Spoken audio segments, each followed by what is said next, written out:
Here's everything you need to know about the FA's 150-year history in 150 seconds, starting now. The Football Association was formed in 1863 at the Freemasons Tavern in London. In 1871, the FA Cup was born and goalkeepers were allowed to use their hands. A year later saw Wanderers beat the Royal Engineers in the first cup final played at Kennington Oval. England and Scotland drew 0-0 in the first international and the corner kick was introduced. 1874 saw shin pads and umpires, and the following year the tape across the goal was replaced with a crossbar. In 1882, England beat Ireland 13-0, and in 86, England players started getting caps. Arthur Wharton became the first ever black player in 1889. The penalty kick was created and goal nets were first used in a match in 1891. In 1899, England travelled to Germany for the first overseas international, and the FA announced it was to become a non-profit organisation. The FA entered a football team into the London Olympics in 1908 and became football's first gold medalist. The transfer deadline was introduced in 1911, and 10 years later the FA said football was unsuitable for women. In 1923, Bolton Wanderers beat West Ham 2-0 in the first ever match at Wembley, and Wembley saw its first ever international match the next year. In 1930, England decided not to travel to the first World Cup in Uruguay. 2 years later, the FA launched its first coaching and training courses with instructional classes for boys. 38 saw the first fully televised FA Cup final when numbers were added to players' shirts in 1939. All competitions were suspended for World War II, and the FA donated sports equipment to the prisoners of war in 1943. Walter Winterbottom became England's first manager in 46. 1953 was the year of the Stanley Matthews final, and a year later football was played under floodlights for the first time. Billy Wright reached 100 caps in 1959 and the maximum wage was abolished in 61. 1966, England won the World Cup on home soil thanks to Sir Geoff Hurst's hat-trick. In 1970, Gordon Banks made this save from Pelé, and we saw the first women's FA Cup final in 71. There was a giant killing in the FA Cup when Ronnie Radford scored this belter for Hereford against Newcastle. Trevor Francis went for a cool £1 million in 79, and 2 years later the FA Cup reached 100, and there was now 3 points for a win. 86 saw the hand of God from Maradona, and in 89 tragedy at Hillsborough led to all-seated stadiums. Gaza became a national treasure during Italia 90 despite losing to West Germany on penalties. The Premier League was formed in 92, and a year later the FA took over the running of the women's game. Football fever gripped the nation, but England lost to Germany on penalties again during Euro 96. 98, Hope Powell became England women's national coach, and Michael Owen scored this goal at the World Cup. Sven became England's first foreign manager in 2001. Beckham did this against Greece, and England did this against Germany. His Royal Highness Prince William became the FA president in 2006, and a year later, Wembley Stadium opened. England were robbed in the 2010 World Cup, and the FA launched the Women's Super League the next year. In 2012, Team GB football teams competed in the London Olympics, and the new National Football Centre, St George's Park, opened its door to the future of English football.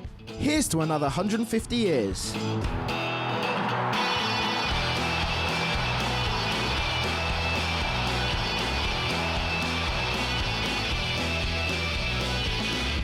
I'm your host, The Ox, aka Alex Oxlade-Chamberlain.